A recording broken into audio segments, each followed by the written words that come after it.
Assalamu alaikum. Welcome to TGC. My name is Yasir Khan Kakar, and today discussion we are going to discuss the recent strikes on Iran's nuclear facilities by US and Israel. So we will also be discussing its regional and global implications. So for this crucial topic, we are joined by Dr. Adil Sultan, who is a leading nuclear expert from Pakistan. Sir, thank you so much for joining us. Thank you for having me. Sir, first of all, I want to understand what were the strategic objective behind these strikes, and do you think that these strikes were successful in achieving their goals? The stated objective was to neutralize or dismantle Iran's nuclear weapons program, alleged nuclear weapons program, which Israel and United States had always been stating. The reports that we are looking at, or the analysts who are commenting on that, according to them, they have not been able to achieve their primary objective of destroying the alleged Iranian nuclear weapons program. So, if these are correct, even to an extent, so we can conclude that they have not been able to achieve their primary objective. Sir, what do you think? What were the implication of these attacks on the diplomatic front? Like Iran was engaged with the US in diplomacy to solve this issue. Do you think that this has just ruined the IAEA norms, the norms which were promoted through NPT and other international legal forums? So, what do you think about this? Absolutely. Notwithstanding the concerns about Iran's nuclear program, these facilities were under IAEA safeguards, and IAEA has the responsibility to ensure that nothing of the sort happens, which could endanger these facilities.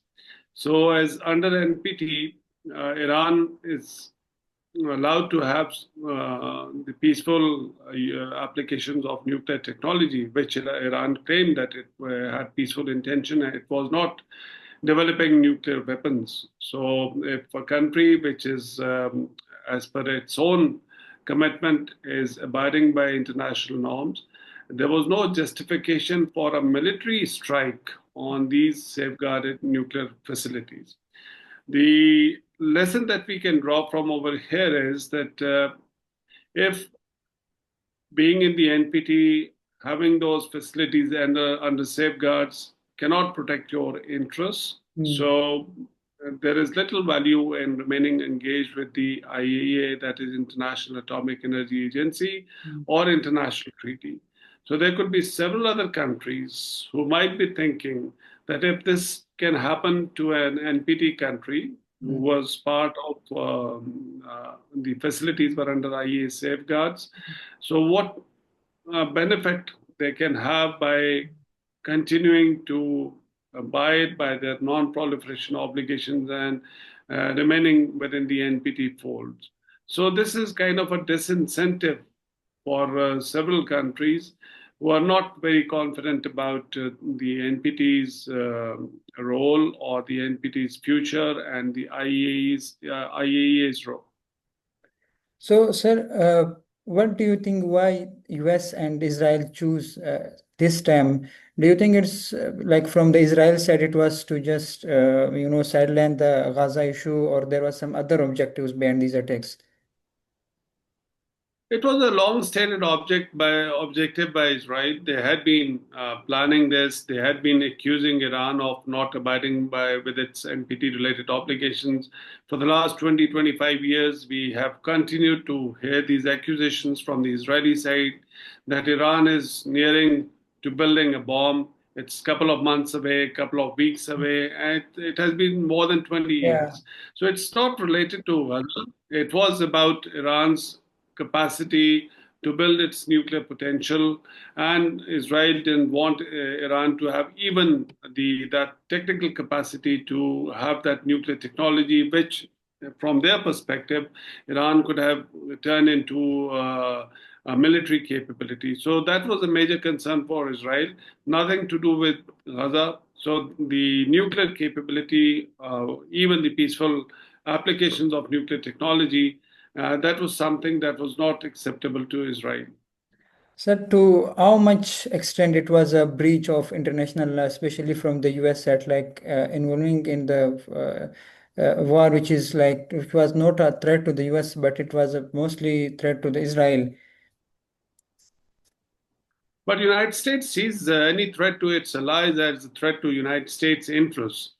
So it had been supporting Israel against Iran, and if you see past history as well, they had been putting maximum pressure on Iran. The outcome was JCPOA. That was a kind of a compromise, but then that was not also seen adequate, and President Trump revoked that in 2018. It's not only about Israel; it's also about the United States, how it views certain countries in this region as adversarial, and they didn't want this capability with Iran, and that's why they were aligned with Israel on this nuclear issues. Sir, there is one question I think I want to know from you, especially. Do you think Iran has still the capacity to go towards nuclearization, or especially after realizing this that nuclear weapons is the last option to deter Israel or any other country from attacking Iran? Out of this whole episode, the major lesson that one can draw, or the countries, those who are thinking futuristically, that if you have nuclear weapons, that is the only guarantor of security. So you see a North Korean model. So North Korea was able to cross that threshold, and major powers, even the United States, was ready to compromise or deal with North Korea as a nuclear weapon state. Iran hesitated. It wanted to have that latent capability or capacity not to cross weapons threshold. So the lesson for other countries and for Iran would be, if it had nuclear weapon, Mm. Israel and United States would not have attacked the Iranian nuclear facility. So whatever capacity Iran has now, the concern is that it will uh, cooperate less with the IAEA. It might do some covert activities and try to build nuclear weapons capacity, because after this conflict, after these attacks on Iranian nuclear facilities, the leadership also would be thinking that if they have to survive, because there were threats against Iranian political leadership, the military leadership almost was wiped out at the very start. So, whosoever is now leading Iran, the one lesson would be that if they have to survive, if the regime has to survive, if Iran has to survive, it's better to have a nuclear weapons rather than indulging in this hedging game with the United States, Israel, or the IAEA. So that is one lesson one can draw. Whether Iran does it or not, that's another issue. Whatever the leadership would decide. So how do you see the future? Because Donald Trump has been again and again saying this, that we will strike again Iran if Iran again continues to go for nuclearization. They might, they might attempt again, but for now, what we have seen, whatever maximum military potential they have not been able to eliminate Iran's nuclear program. They were able to remove HU, whatever 400 kgs of HU as it is being stated. They were able to remove that, and stories that Iranians might have also removed some of the centrifuges. And finally, the knowledge you cannot remove. So, sir, what do you think about the recent offer from the US for negotiation that we should discuss this issue through diplomacy? Do you think Iran still believes on diplomacy, especially when it comes under Trump's? There's little incentive for Iran to engage in diplomacy, because twice it has been bitten. For example, it was ready to negotiate a new deal with the United States, and Israel attacked. And the second time, the Iranian foreign minister was in Europe discussing these issues, and the United States attacked.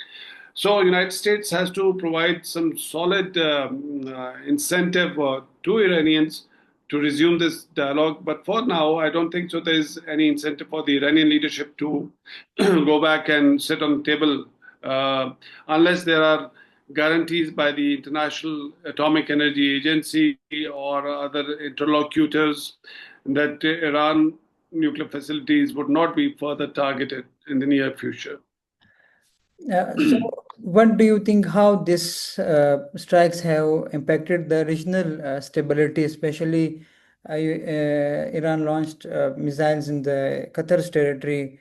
So, how does this, especially when it comes to Saudi Arabia, how it shaped their security dynamics?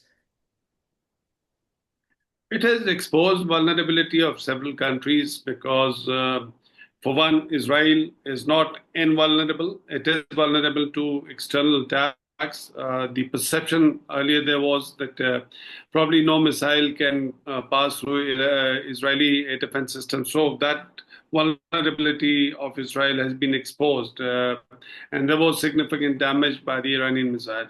Secondly, the other regional countries like Qatar, which are in fact under, in a way, U.S. protection because U.S. base was attacked. So that those countries would also feel vulnerable. So that if there is a conflict between Iran and Israel or Iran or United States, their territories would not be as safe as they believe to be.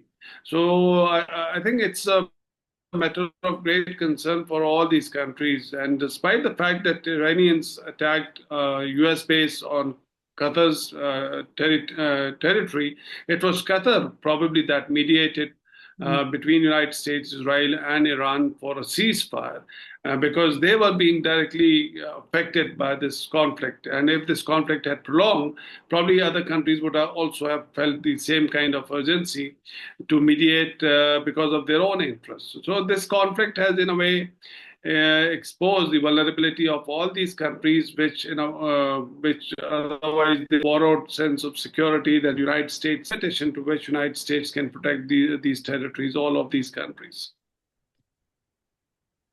Sir, thank you so much, sir, for joining us. It was a pleasure talking to you, sir. Thank you very much, Yasser.